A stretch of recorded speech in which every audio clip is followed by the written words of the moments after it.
नमस्कार दोस्तों, rapid fire series में आपका स्वागत है। नीट 2026 के लिए यहां पर हम देखते हैं मोस्ट इंपोर्टेंट टॉपिक, जिसमें हम करते हैं सीधी बात, नो बकवास।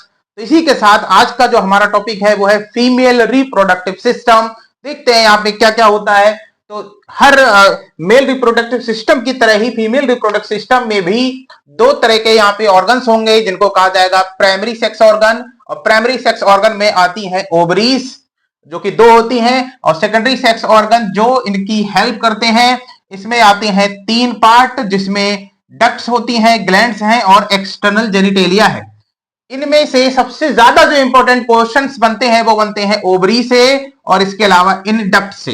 ठीक है, तो हम ओवरी को डिटेल में पढ़ेंगे और इसके बाद इसके अंदर देखेंगे ओविडक्ट, यूट्रस, सर्विक्स और वाजाइना। इनसे कैसे क्वेश्चन बनते हैं, पीवाईक्यू कैसे बन जाते हैं, इनके बारे में भी डिस्कस यहाँ पे हम लोग करेंगे।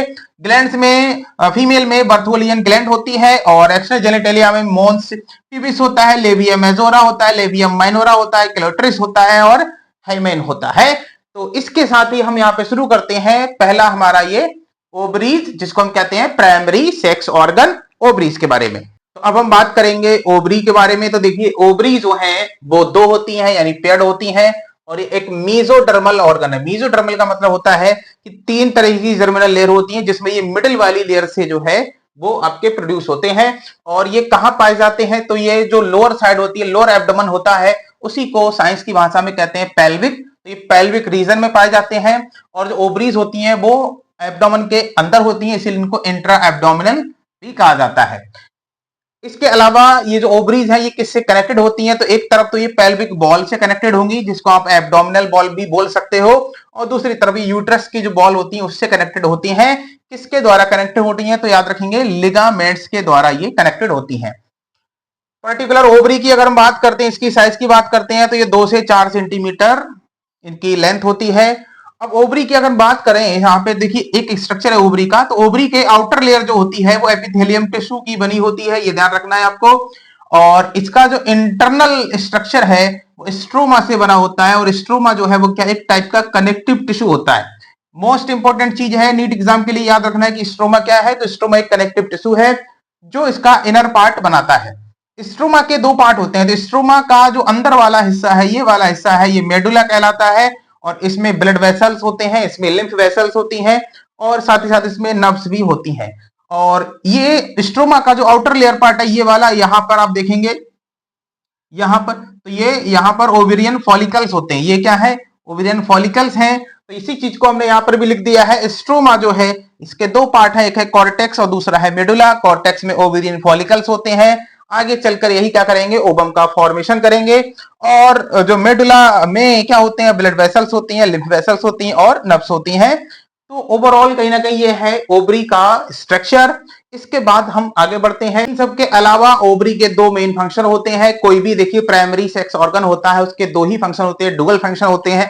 तो ये जो डुअल फंक्शन है ये क्या है, तो एक तरफ तो ये ओवम का निर्माण करेगा। ओवम क्या होता है, तो ये फीमेल जर्म सेल होता है, और दूसरी तरफ ये हार्मोन्स का निर्माण करते हैं। और इसमें दो मेजर हार्मोन है जो आपको याद रखने हमेशा के लिए, एक है एस्ट्रोजन और दूसरा है प्रोजेस्टेरोन। ठीक है, तो एस्ट्रोजन, प्रोजेस्टेरोन और ओवम ये कैसे फॉर्म होते हैं, इसको हम डिटेल में पढ़ेंगे मेंस्ट्रुअल साइकिल के अंदर। और बहुत इंपॉर्टेंट है, बहुत सारे क्वेश्चंस नीट में पूछे जाते हैं, तो उसको एक अलग सेपरेट वहां पे पढ़ेंगे। अभी हम केवल ओवरव्यू देख रहे हैं। यहाँ पे ओवरव्यू में हम यही देख रहे हैं कि स्ट्रक्चर कैसा है और क्या नहीं है।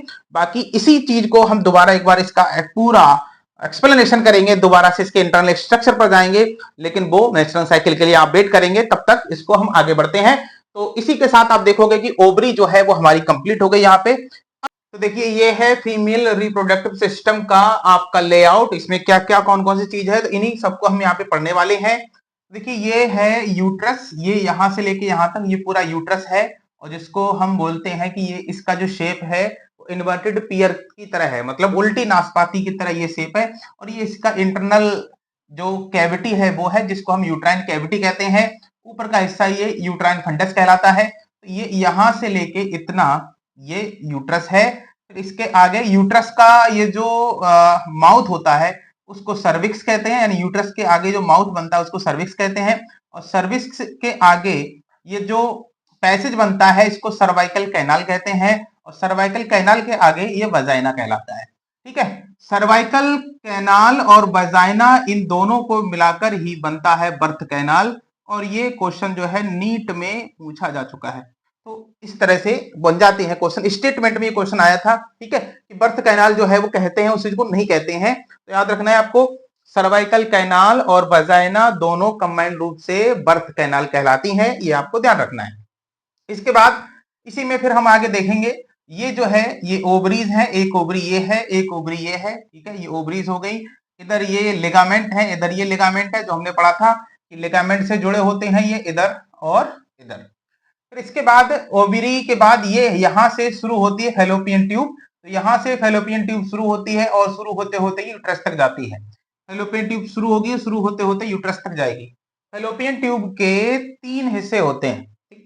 तो पहला यहाँ पे है इनफंडिबुलम। इनफंडिबुलम जो पार्ट है वो कैसा होगा, फनल शेप का होगा। ये देखिए यहाँ पे फनल की तरह बन रहा है, ये वाइडर है, फनल जैसे होती है, इसमें हम छानने का काम करते हैं वो, तो फनल की तरह होता है इनफंडिबुलम। और इनफंडिबुलम के अंदर ही आगे वाला जो हिस्सा है इसको फिम्बराई कहते हैं, और इसमें उंगली जैसे स्ट्रक्चर होते हैं, फिंगर लाइक स्ट्रक्चर होते हैं, इनको फिम्बराई बोलते हैं। तो जब यहाँ से ओवुलेशन के टाइम पे जब यहाँ से ओवम रिलीज होगा, तो उस ओवम को कैप्चर करने के लिए, कलेक्ट करने के लिए ये फिम्बराई होती हैं, जो यहाँ से इसको पकड़ लेते हैं ऐसे, ठीक। फिर ओवम आगे जाएंगे, यहाँ पर ऊपर की तरफ बढ़ेंगे, तो ऊपर की तरफ ये जो एरिया है, ये जो इसका एरिया है, ये वाइडर होता चला जाएगा, और वाइडर एरिया को बोलते हैं एम्प्यूला। वाइडर एरिया को क्या बोलेंगे, एम्प्यूला बोलेंगे। और सबसे लास्ट जो पार्ट है उसको इस्थमस कहते हैं, ठीक है। इस्थमस जो है वो नैरो पार्ट होता है, और यूट्रस के पास वाला पार्ट होता है, और लास्ट पार्ट होता है। तो हम इसमें ये भी कह सकते हैं कि यूट्रस से जो पार्ट जुड़ा होता है वो इस्थमस हो गया, ठीक। ओवरी से जो पार्ट जुड़ा होता है वो इनफंडिबुलम हो गया, और ओवम को जो पार्ट कैप्चर करता है इनफंडिबुलम का वो होता है फिम्बराई, ठीक। इस तरह से तो ये ओवरऑल क्या हो गई, फैलोपियन ट्यूब। एक बार इसको यहाँ पे नजर डाल लेते हैं। तो लेंथ होती है इसकी 10 से 12 सेंटीमीटर, ओवरी से लेके यूट्रस तक ये जुड़ी होती है। 3 पार्ट होते हैं इसके, जो हम यहाँ पे डिस्कस कर चुके हैं, ठीक है। फनल शेप का होता है, ओवरी के पास होता है, फिंगर लाइक के प्रोजेक्शन होते हैं जो ओवम को कलेक्ट करने का काम करते हैं। एम्प्यूला वाइडर पार्ट होता है, इस्थमस नैरो पार्ट, और लास्ट पार्ट होता है इस तरह से। तो अब हम बात करते हैं यूट्रस के बारे में। तो यूट्रस के बारे में देखिए क्या है, तो यूट्रस को बॉम्ब भी कहते हैं, याद रखना है। शेप इसका इन्वर्टेड पियर, उल्टी नाशपाती का होता है, ये मैंने आपको बता दिया था। और इसमें जो सबसे इंपॉर्टेंट है वो याद रखना है कि इसकी 3 लेयर होती हैं। 3 लेयर कौन कौन सी होती है, तो यहाँ पे आप देख सकते हो, जो सबसे इनर लेयर है इसको एंडोमेट्रियम कहते हैं, मिडिल लेयर को मायोमेट्रियम कहते हैं, और जो आउटर लेयर होती है इसको पेरीमेट्रियम कहते हैं, ठीक है। अब इनके बारे में देखिए क्या बात है जो आपको याद रखनी है। तो पेरीमेट्रियम जो होता है वो आउटर लेयर, एक्सटर्नल लेयर होती है, बहुत ही थिन होती है, याद रखना है। इन तीनों में जो सबसे थिनेस्ट है, सबसे पतली लेयर है वो पेरीमेट्रियम है, और ये मेम्ब्रेनस होती है, मतलब ये झिल्ली के टाइप की होती है, बहुत ही पतली होती है, ठीक। मायोमेट्रियम की बात करते हैं तो मिडिल लेयर होती है, थिक होती है, और इसमें स्मूथ मसल्स होती हैं। तो स्मूथ मसल्स वो मसल्स होती हैं जो ह्यूमन की इच्छा के अकॉर्डिंग काम नहीं करते हैं, इनवॉल्यूंटरी मसल भी इनको कह सकते हैं, और ये कभी भी वीकनेस फील नहीं करती है, कभी थकती नहीं है। तो क्यों ऐसा है, इसमें रीजन क्या है इसका, तो हम इसमें कह सकते हैं कि जब भी बेबी की डिलीवरी होती है, जब बच्चे की डिलीवरी होती है, तो उसमें जो यूट्रस में जो कॉन्ट्रैक्शन होता है, जो बहुत ही स्ट्रॉन्ग कॉन्ट्रैक्शन होता है, वो किसकी वजह से होता है, वो मिडिल लेयर मायोमेट्रियम की वजह से होता है। तो वो हमने यहाँ पे लिख भी लिया है, मेंशन कर लिया है, सबसे इंपॉर्टेंट पॉइंट है, याद रखना है इसको। फिर एंडोमेट्रियम जो रहती है वो सबसे इनर लेयर होती है, और ये ग्लैंडुलर होती है, इसमें ग्लैंड्स होती हैं, और वही ग्लैंड्स क्या करती हैं, हर मंथली साइकिल में वो फॉर्म होती हैं, और फिर वो आपकी डिस्ट्रॉय हो जाती हैं, फॉर्म होती है, डिस्ट्रॉय हो जाती हैं। तो वही है, ये साइक्लिक चेंज से गुजरती है ड्यूरिंग मेंस्ट्रुअल साइकिल। तो सबके अपने अपने काम है, ध्यान रखना है आपको यूट्रस के बारे में, फैलोपियन ट्यूब के बारे में। और इसके बाद जो है इसमें हम देखते हैं डक्ट्स में ये आ जाता है आपका सर्विक्स। सर्विक्स क्या होता है, तो सर्विक्स यूट्रस का जो माउथ होता है उसको सर्विक्स कहते हैं, और सर्वाइकल कैनाल, वजाइना, इनके बारे में तो हम लोग पढ़ चुके हैं। तो ये हो गया आपका फीमेल रिप्रोडक्टिव सिस्टम का ओवरऑल डिटेल जो भी है। तो सबसे इंपॉर्टेंट जो फैक्ट है नीट एग्जाम के लिए वो मैंने आपको बताए। तो इसी तरह से मोस्ट इंपोर्टेंट टॉपिक्स को रिवाइज करने के लिए हमारे साथ जुड़े रहिए, और रैपिड फायर सीरीज का हिस्सा बनिए, और इसको दबा के शेयर कीजिए, लाइक कीजिए, और पढ़ते रहिए। Thank you.